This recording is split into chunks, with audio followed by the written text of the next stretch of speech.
thriving business in Nigeria today is kidnapping, for your information. And now the bandits have taken the kidnapping enterprise to another level altogether. They now distribute letters to state offices demanding ransoms to avoid villages being raided. Imagine living in a village and hearing this information being blasted on the megaphone, and you know the federal government won't do anything about it. This is the situation the Nigerian government has left the people in. While they live in luxurious homes, in lifestyles in Lagos and Abuja under heavily armed security, the rest of the country has to worry about keeping their head on their neck. Nigeria goes by many aliases, and most of them have negative connotations, ladies and gentlemen. And one of those negative aliases has to do with a failed state. Their politicians don't like to hear this phrase or description about them, and yet they won't do anything to change it. In my personal opinion, ladies and gentlemen, Nigeria will be on track to becoming a complete failed state when they maintain or choose to re-elect the current president into office after next year. I still give them one more year to see where things will go. Afterwards, it's game over. After all the research works I've done on Nigeria, I personally have concluded he isn't cut out for this job, and my reason is quite simple. There is nothing strategic he's doing to end the rise of banditry, insurgencies, and Islamic terrorism in the country. He's done nothing, for your information. And the evidence is obvious that you hardly hear of any news worth listening to coming from Nigeria. It's one horrific disaster after another disaster. And their president, Bola Ahmed Tinubu, who is the commander-in-chief of the Nigerian Armed Forces, is clueless on what to do. Ladies and gentlemen, the most thriving business in Nigeria today is kidnapping, for your information. It is. Kidnapping is the most thriving business in Nigeria right now. This is the reality for millions of Nigerians who are in no shape or form able to hire armed security around them. At any point in time, no matter where you are, ladies and gentlemen, so long as you live on Nigerian soil, you are a target prone to be kidnapped. Anybody can set you up to be kidnapped. Ladies and gentlemen, this has become the surest bet for many individuals and radical groups disguised as organizations in raising money. The Nigerian government, listen to this part, the Nigerian government has succeeded in turning the people's frustration against the federal state, the federal government, towards themselves. They have succeeded. Now, many people have joined in the business of kidnapping anybody in the street who's worth paying a ransom for. You don't have to be a state operative. You don't have to be a politician or work for a government department. You just have to look decent and purposeful, and you become a target worth taking. Ladies and gentlemen, the Nigerian government has succeeded in turning the people against themselves, turning the anger of the people against themselves. Hate me or love me, whether you hate me or love me, ladies and gentlemen, this reality will be staring at you in your streets so long as you live in Nigeria. And now the bandits have taken the kidnapping enterprise to another level altogether. They now distribute letters to state offices demanding ransoms to avoid villages being raided. Yeah, that's what's happening. This is scary, folks. This is so scary. Imagine living in a village and hearing this information being blasted on the megaphone, and you know the federal government won't do anything about it. And you are living in this village and you have nowhere to go. And the bandits, ladies and gentlemen, write this kind of statement to you. Let me read some of their statements. This is not a joke. I quote them. I'm quoting them right now. This is not a joke. You must pay us 100 million naira, which is equivalent to 74,000 US dollars. And they write this: if you refuse, you will face the consequences and have no one to blame but yourselves. The bandits write, even if you call soldiers, they cannot stop us End of quotes. I don't know about you folks, but the moment this message reaches me, if I were living in Nigeria, I'm either getting myself and family armed or we are checking out of town. Have you seen how they kill their victims, ladies and gentlemen? The bandits. Have you seen how they kill their victims? Have you seen how armed these people are? And have you seen how many they have become? Ladies and gentlemen, in such a situation, the entire village will have to either strap up or everybody better vacate the area. This is the situation the Nigerian government has left the people in.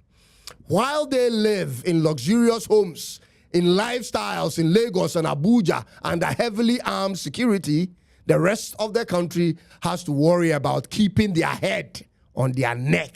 Ladies and gentlemen, is this what governance is about? Is this why we stay in lines for hours to cast our votes? Is this what we get for investing our trust in politicians in Africa? Ladies and gentlemen, Nigeria is on the verge of being a completely failed state. And I'll tell you this. This is how these bandits have survived over the years. They kidnap their own people, take ransoms, and use the ransom to procure more ammunitions and vehicles. So now, this has become one of the most thriving enterprise in Nigeria. Sons are setting up their own fathers to be kidnapped for money.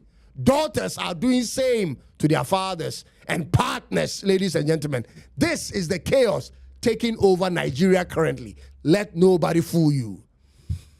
Now you know why their people are running to anywhere they can.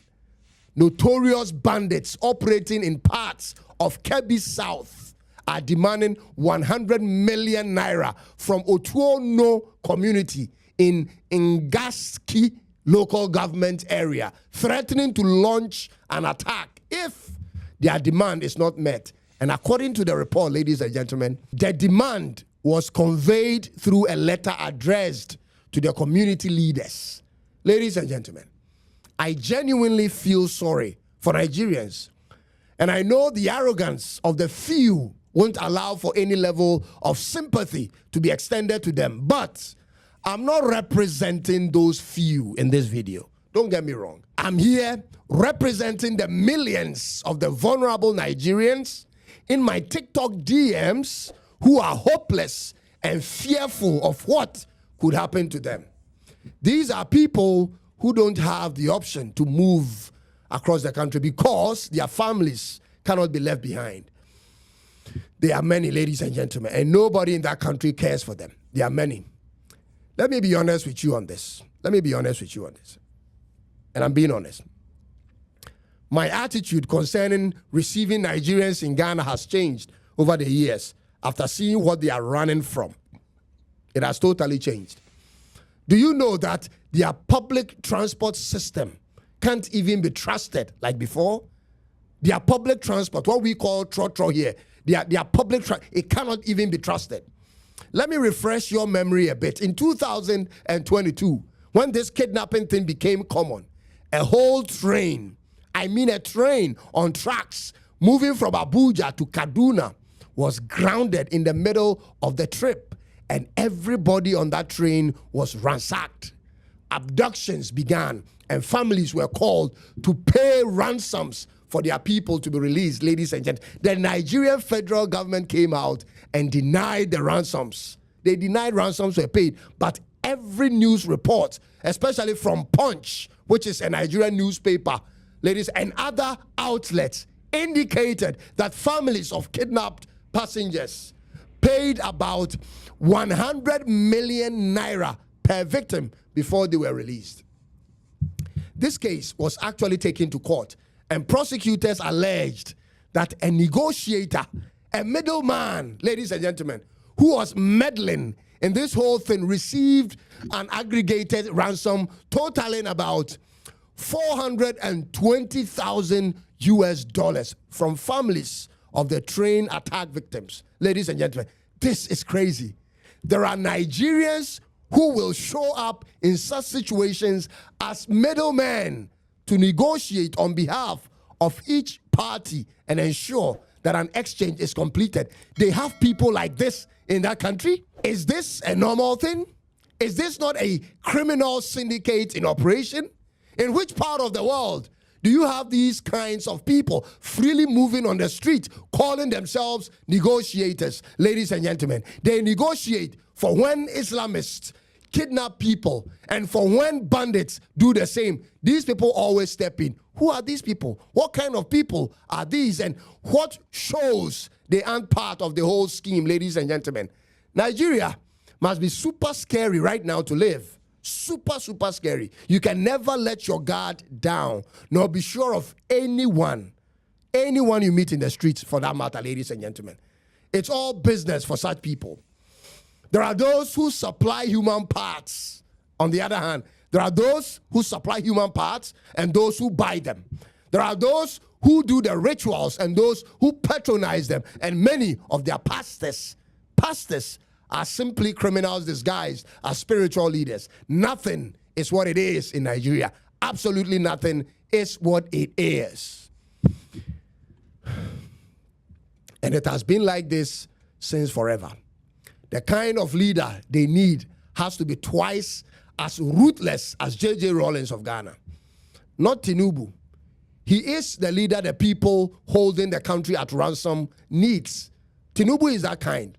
But the type of leader the people, the ordinary people of Nigeria needs has to be what J.J. Rawlings was to Ghana in the 80s. Ladies and gentlemen, there has to be a clean-up in that country. And it must be a top to bottom cleanup. No mercy, no pardons, no compromises, and no briberies. Or else, they better allow the people to go their separate ways as states. Because this system they are running isn't working. I'll end it here. My name is Cyrus.